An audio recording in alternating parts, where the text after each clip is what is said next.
주 예수의 은혜와 평강이 있을지어다. 오늘 저녁은 데살로니가 설교 26번째인데요. 재림의 때와 시기. 지금 온 세상은 추석 명절 맞이하면서 다 어찌되었든지 1년 중에 가장 좋은 계절이라고 그렇게 여기는 그런 명절인데, 우리는 사장에서 개인적인 종말에 해당하는 죽음과 부활, 그리고 오늘은 이제 우주적 종말에 해당하는 예수님의 재림에 대해서 살피게 되었습니다. 여러분, 저와 여러분은 이 종말이라고 하는 매우 중요한 시기를 살고 있습니다.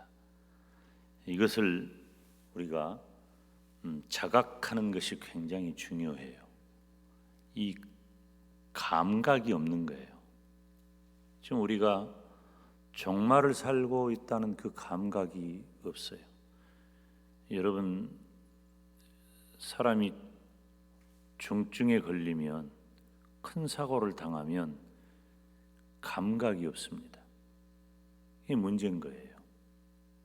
제가 간혹 머리가 아프거나 배가 아프기도 하고 그러겠죠.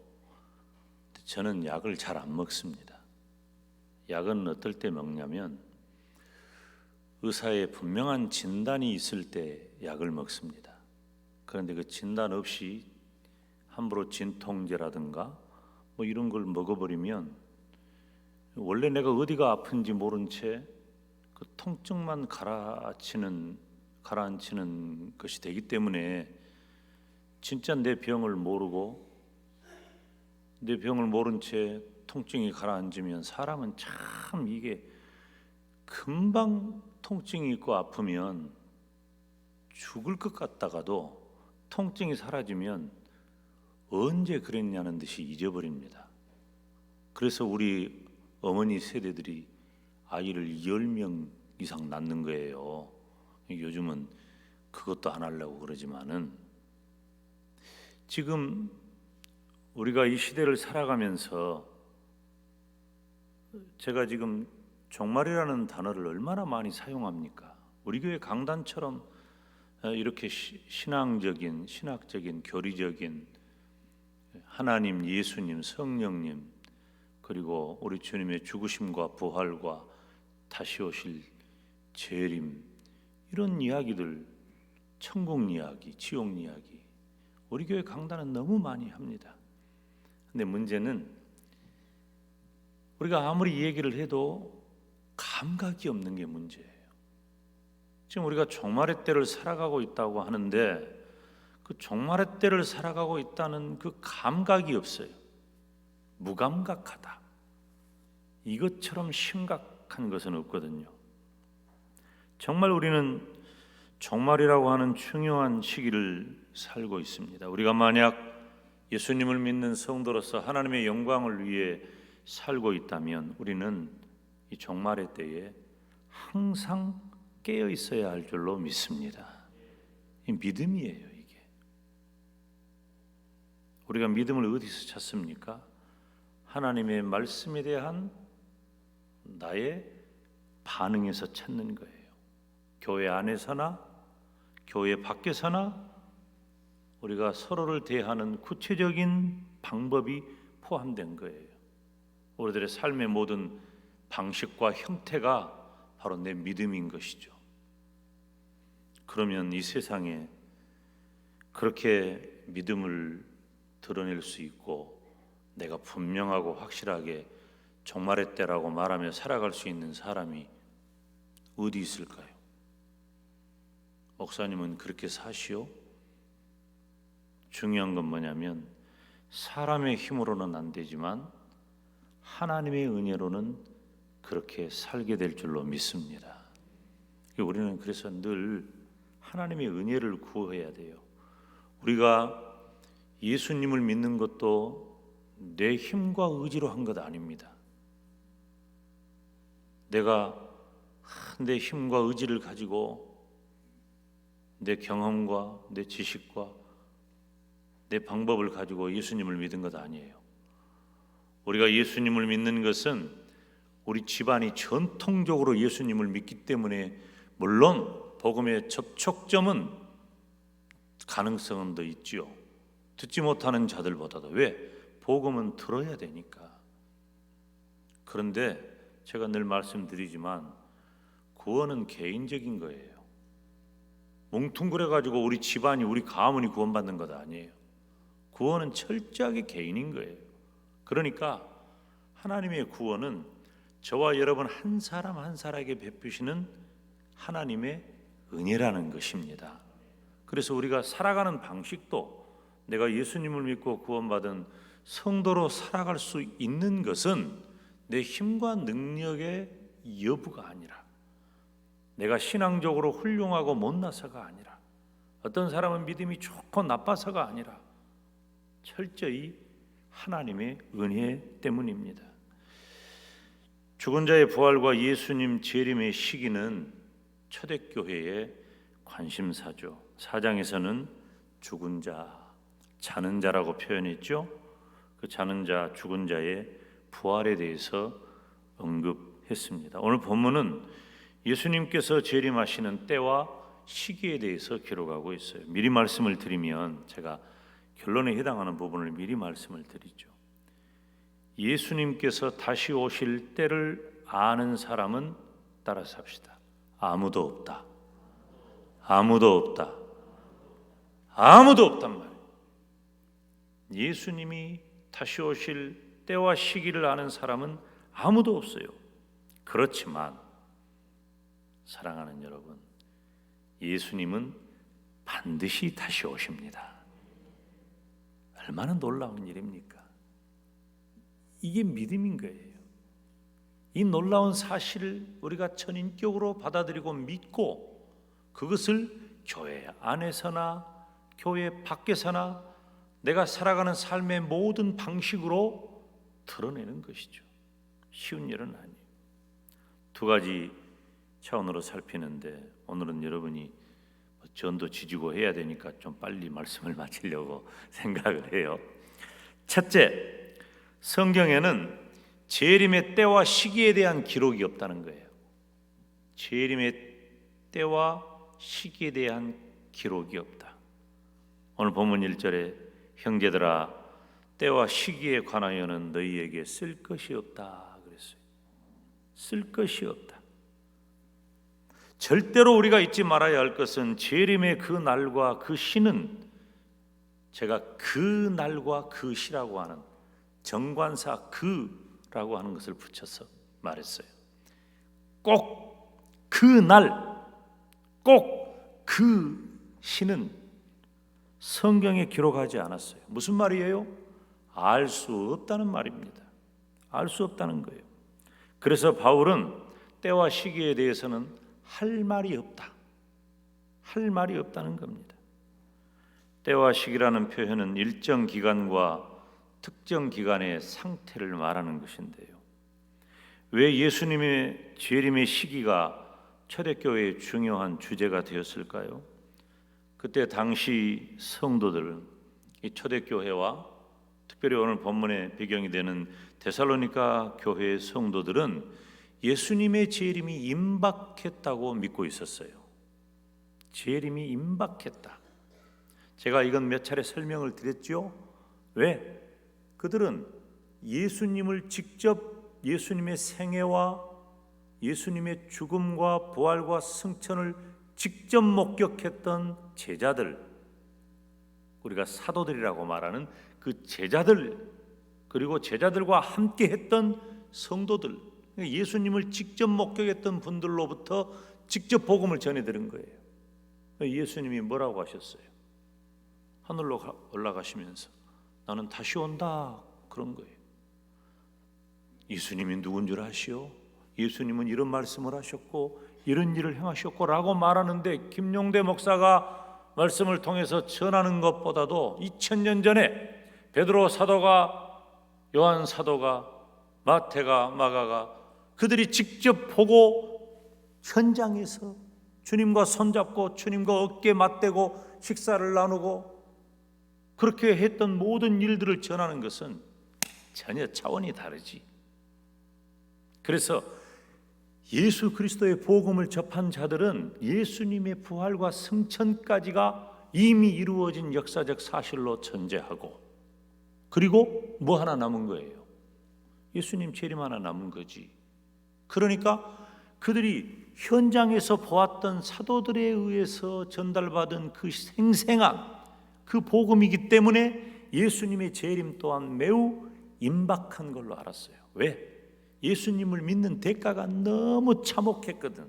엄청난 고통과 고난과 환난과 손해를 수반했기 때문입니다. 그래서 예수님의 재림이 임박했다는 믿음을 가졌어요. 그러면 우리들의 신앙과는 굉장히 다른 모습이겠죠. 근데 또 역기능적인 게 있어요. 예수님의 재림이 임박했다고 여겨지는 사람들은 어떤 현상이 일어났느냐? 당시의 현실 생활의 혼돈과 무질서가 일어나게 된 거예요.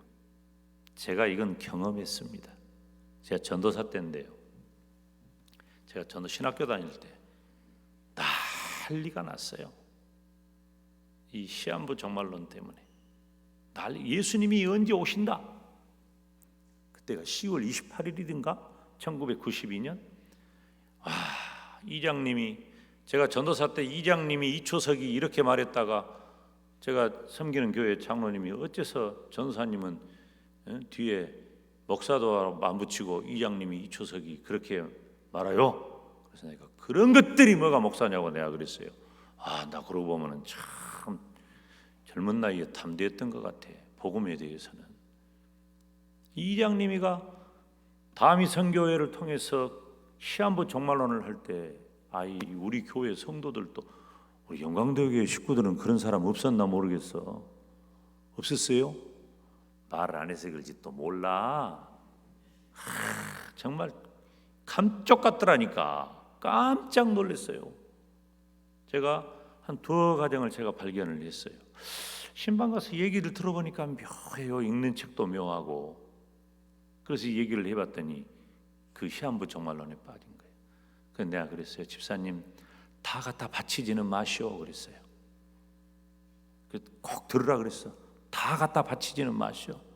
상당히 많이 소모했어요. 우리는 안 그랬습니까?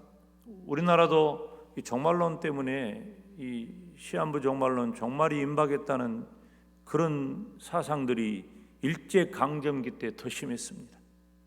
예수님이 무슨 거제도로 오신다든지 뭐 막 별의별 사람이 다 있어요. 그때는 보따리 다 끌어매고 집 팔고 놈 팔고 다 해가지고 돈 만들어가지고 다 예수님 오신다는데 그게 무슨 필요가 있어요? 언제 오신다는데? 10월 22일 날 예수님이 오신다는데 지금 며칠 남았어요? 지금 며칠 남았냐고. 22일 남았어요. 22일 남았는데 집 있으면 뭐하고 논 있으면 그거 뭐 할 거예요? 근거에 있는 거 못 할 거예요. 20일 남았는데. 이게 사람들이 세뇌가 되면요, 사람이 확신을 가지면 참 심각한 문제가 생깁니다. 데살로니가 교회 현실 생활과 그리고 그들의 신앙에 엄청난 혼돈이 생겨났습니다. 그렇기 때문에 사도 바울이 아주 단호한 거예요. 예수님의 재림에 대한 신앙을 갖는 것은 매우 필요하지만은 첫째로 재림의 시기에 대해서 지나친 호기심을 일축한 거예요. 두 번째로 너희들은 그렇게 살면 안 돼. 따라서 합시다. 정상적으로 살라 그 말이에요. 예수님이 오신다고 22일 남았으니까 20일 남았다고 생각하니까 아무 의미가 없는 거지 삶이. 예수님이 오신다는데. 근데 성경에는 예수님이 그 날과 그 시에 대해서는 일체 언급하지 않고 있는데 무슨 근거로 그 날과 그 시를 말하냐 그 말이에요. 마태복음 24장 36절에 주님이 말씀하셔요. 그러나 그 날과 그 때는 아무도 모르나니 하늘의 천사들도 아들도 모르고 오직 따라서 합시다. 아버지만 하시느니라. 아버지만 하시느니라. 믿으시면 아멘. 아무도 몰라요. 이거 가지고 신학적인 학문적인 시비를 걸 생각도 할 필요 없어요. 질문할 필요도 없어요. 아무도 모른다는 것이 정답이고 그것에 대해서 더하거나 뺄 필요가 없어. 딱 그것 한 가지만 우리들이 여기에 새겨넣으면 된단 말이에요. 사랑하는 여러분, 마지막 때는 종말론의 혼돈이 옵니다. 특별히 시한부 종말론이라고 하는 미혹에 흔들리면 안 돼요. 분명히 말씀드리지만 예수님이 언제 오신다 라는 얘기를 꺼내는 순간 100% 이단이라는 것만 알면 돼요. 틀림없어요. 두말할 것도 없어요. 할 수만 있다면 입을 때려버리고 와요. 상대도 안 해야 된다니까. 관계 틀어질 거 걱정할 필요도 없어요. 관계가 틀어져 버려야 돼. 그런 사람들하고는 상종을 안 해야 된다니까. 이렇게 강력하게 표현해서 설교를 해도 그 허탄한 것들이 와가지고 쏘삭거리면은 그냥 설키해가지고 넘어가는 그 신비로운 일을 나는 이해할 수가 없어. 도대체 성도들을. 두 번째, 재림의 때와 시기는 밤의 도적같이 해산할 여인같이 이른다. 2절 말씀에 주의 날이 밤의 도적같이 이를 줄을 너희 자신이 자세히 알미라. 새로 번역한 성경에는 알기 때문이라 그랬어요. 예수님이 다시 오신다는 사실은 틀림없습니다. 분명히 다시 오십니다. 중요한 것은 예수님께서 갑자기 알지 못할 때에 오신다는 거예요. 여러분 오늘 설교를 잘 들으셔야 돼요. 다 알고 있는 얘기를 김 목사가 또 하는 것으로 건성건성 들으면 안 돼요. 다 알고 있는데 하나님이 주의 종을 통해서 이 말씀을 또 주시는 이유를 분명히 붙잡아야 된단 말이에요. 저는 목사잖아요. 목사인데 이런 주제에 나오면 저 자신이 긴장하고 본다니까요. 저 자신이 새겨요. 제가 이거 모르겠습니까? 소년 시절에 예수님을 믿으면서부터 조직신학 목사님 설교를 통해서 수천 번 들은 설교예요. 학교에서 듣고 공부하고 또 제가 설교했던 내용이에요. 그런데 또 보고 또 새긴단 말이에요. 건성건성 들으면 안 돼. 바울은 예수님 같은 표현을 하셔서 예수님께서 같은 표현을 사용해서 가르치는 것에 대해 언급하는 거예요. 예수님이 오늘 이 데살로니가전서 5장 2절 말씀처럼 누가복음 12장 39절에 예수님이 가르치신 거예요. 너희도 아는 바니 집 주인이 만일 도적이 어느 때에 이를 줄 알았다면 그 집을 뚫지 못하게 하였으리라. 그러니까 도적이 언제 온다는 것을 알면 못 막을 사람이 어디 있냐 그 말이에요. 다시 말하면 도적은 언제 온다는 것을 말하지 않아. 알 수가 없어. 도적이 오는 것은 갑자기 들이닥치는 거예요. 갑자기. 베드로도 똑같이 표현해요. 3장 10절에 베드로후서 3장 10절에 그러나 주의 날이 도적같이 오리니. 도적은 사람들이 곤히 자고 있을 때나 혹은 없을 때에 예고 없이 찾아오기 때문이에요. 여기 예고 없이 찾아온다는 그 말에 우리들이 마음을 두어야 된단 말이에요. 또 어떻게 평안하다, 안전하다 할 때에 도적같이 오십니다. 오늘 3절에 저희가 평안하다, 안전하다 할 그때에 잉태된 여자에게 해산 고통이 이름과 같이 멸망이 호련히 저희에게 이르리니 결단코 피하지 못하리라. 아멘. 여러분, 예수님은 모든 인생이 세상의 평안에 취해 있을 때 오셔요. 그래서 우리가 해야 할 일은 하나님의 심판을 믿음으로 준비하는 거예요. 하나님의 심판을. 사랑하는 여러분, 예수님의 재림은 사람들이 전혀 예기치 못하고 준비되지 못할 때에 갑자기 찾아옵니다. 갑자기 찾아와요. 그러니까 우리가 종말론적인 신앙은 어떤 신앙이에요? 교회 안에서나 교회 밖에서나 어느 날 갑자기 그 순간이 오늘일는지 내일일는지, 김 목사가 지난 주일날 낮 예배 때 찬송을 불렀던 것처럼 낮에나 밤에나 눈물 머금고 내 주님 오시기만 고대합니다.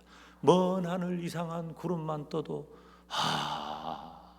이것이 행여나 우리 주님 오실 것인가. 예고 없이 갑자기 찾아옵니다. 그때 어떤 일이 있느냐? 전 세계 예수님을 믿지 않는 사람들에게는 갑자기 멸망으로 임하는 거예요. 여러분, 말세의 마지막 때는 불의 심판입니다. 엄청난 심판이 있는 거예요. 그들이 믿음 없이 살다가 믿음 없이 사는 것 때문에 평안을 느낄 때, 그 평안이라고 하는 것이 경제적으로나 정치적으로나 안정된 상태일 수도 있고, 혹은 하나님이 없다고 생각하는 사람들은 영적으로 안전합니다. 다시 말하면 안이합니다. 영적으로 해이하다는 거예요. 해이하다는 것은 걱정이 없다는 거예요. 하나님을 믿지 않는 사람들, 예수님을 믿지 않는 사람들은 종말에 대한 아무 의식이 없으니까 지금 먹고 마시고 살아가는데 문제가 없다면, 그래서 종말론적 생활, 종말론적 신앙이 중요한 거예요. 여러분, 예수님이 다시 오신다는 것을 임박한 종말 의식을 갖지 못하면 우리들은 사는 모습이 달라요. 개인적인 종말도 마찬가지예요. 사람이 죽음 앞에 놓이잖아요. 전혀 달라집니다. 전혀 달라집니다. 미움도 없고요, 아쉬움도 없어요. 용서 못할 것도 없어요. 근데 우리는 그런 것이 다 나한테 멀리 있는 줄 알아. 그렇게 살다가 그때가 다가오면 눈물 뚝 흘리고 후회해도 때는 늦으리요. 우리가 하루하루를 개인적인 종말론, 우주적 종말론에 입각한 삶을 살아야 된다는 이유가 바로 그거예요. 오늘 내게 주어진 날이 언제 우리 주님 오실지 알지 못하는 임박한 그날이기 때문에 내게 주어진 날 하루하루가 그렇게 소중하고 그렇게 최선을 다해야 한다는 것입니다. 그런데 그들이 모든 면에 안정되고 혹은 하나님이 없다고 하면서 안이하게 무의식 가운데 살아간다 할지라도 결단코 피하지 못하도록 갑자기, 그리고 되돌릴 수 없도록 우리 주님은 임하신다는 겁니다. 우리 주님은 갑자기 오시고 되돌릴 수 없도록 오십니다. 끝이에요. 다시 기회가 없어. 우리 주님이 오시면 그걸로 끝인 거야. 다시 기회가 없어요. 후회도 없어. 후회할 겨를도 없어. 멸망은 단순히 육체적인 죽음만을 의미하는 게 아니에요. 예수님께서 행하실 심판과 영적인 단절을 의미하는 겁니다. 여러분, 예수님이 이 땅에 다시 오실 때 어떻게 오십니까? 예수님이 이 땅에 처음 오실 때는 초림 예수님으로 가장 낮고 천한 곳에 사람의 몸을 입고 이 땅에 오셔서 온 인류의 모든 죄를 대속하는 유월절 어린 양으로 오셨지만, 우리 주님이 다시 오실 때는 영광의 주님으로 오시고 권능의 주님으로 오시고 심판의 주님으로 오십니다. 우리 주님은 심판주로 오셔요. 여러분, 심판한다는 말은 이 재판한다는 말이에요. 재판관이 얼마나 무서운 줄 아십니까? 재판관이 두드리면 끝나는 거예요. 판결하면 끝나는 거예요. 판결하기 전까지 변론하고 뭐하고 하는 거지. 판결하면 끝이요. 재고가 없는 거예요. 우리 주님께서 다시 오시는 그날은 심판의 날, 심판 이후에 멸망이 선포되면 되돌릴 수가 없다는 거예요. 되돌릴 수가 없어요. 그래서 심판자인 예수님께서 마침내 오셔서 우리 인생 가운데 의미 있는 모든 것들을 다 빼앗아가요. 다시 말하면 믿지 않는 자들에게 우리 주님의 재림은 매우 절망적인 심판이 있다는 거예요. 용서하세요. 그러나 우리들이 이런 경각심을 가져야 돼. 믿음 없는 자들에 대한 심판은 매우 절망적인 거예요. 다시 기회가 없기 때문이에요. 그런데 그 심판은 해산하는 여인처럼 믿지 않는 사람들에게 갑작스러운 고통을 가져다 주는 것입니다. 이 일을 막을 사람은 아무도 없어요. 막지 못해요. 저와 여러분이 지금 범죄하고 타락하고 문제가 생길 때 우리 주님께서 중보자가 되셔서 주님이 두 팔을 벌리고 주님께서 쓰신 가시관과 양발에 그리고 옆구리에 찔린 그 피를 흘리심, 하나님 내 피를 보시옵소서. 내 피로 저를 의롭게 옷 입혔나이다. 용서해 주시옵소서. 주님이 우리의 중보자가 되셔요. 그런데 우리 주님이 다시 오시는 그날은 끝나는 거야. 끝나는 거예요. 아무도 막을 자가 없어요. 어떻게 해야 될까? 우리는 두말할 것도 없이 우리는 항상 깨어서 예수님의 재림을 준비하는 그리스도의 신부가 되시기를 주님의 이름으로 축원합니다. 그럼 우리는 우리 자신을 점검해 봐야 돼. 내가 신부처럼 살고 있는가? 신부처럼 하얀 옷 입고 사는가? 아니면 온갖 옷을 뒤집어 쓰고 살아가고 있는가? 지금이라도 우리 주님 맞이할 신부의 옷 입고 있지 못하다면 그 옷 바꿔 입고 하얀 세마포 옷, 우리 주님 맞이할 순결하고 깨끗한 신부의 옷으로 바꿔 입어요. 우리들의 삶이에요. 그게 믿음인 거예요. 그게 믿음이. 사랑하는 여러분, 예수님께서 오시는 재림의 날짜는 우리가 알 수 없어요. 알지 못합니다. 성경이 말씀하지 않아요. 세상이 평안에 취할 때 갑자기 오신다는 사실을 기억하고 우리 모두가 다 신랑 되신 주님 다시 오실 때 기름등불 잘 준비한 깨끗한 세마포 옷 신부 옷 입고 잘 탄장하여서 우리 주님 맞이하시기를 주님의 이름으로 축원합니다. 기도하겠습니다. 거룩하신 아버지 하나님, 지금 온 세상은 명절을 맞이하여서 힘들고 어려운 시기이지만 서로 위로하고 또 즐거워하는 시간을 지낼 때에 우리는 공적인 예배 시간을 기억하면서 예배당에 나와 혹은 온라인 동영상을 통하여 하나님을 예배할 수 있도록 은혜 주시니 감사합니다. 다시 오실 우리 주님의 날이 분명히 있다는 것을 깨닫고 신랑 되신 주님 맞이할 좋은 신부가 되게 하여 주시옵소서. 예수님의 이름으로 기도하옵나이다. 아멘.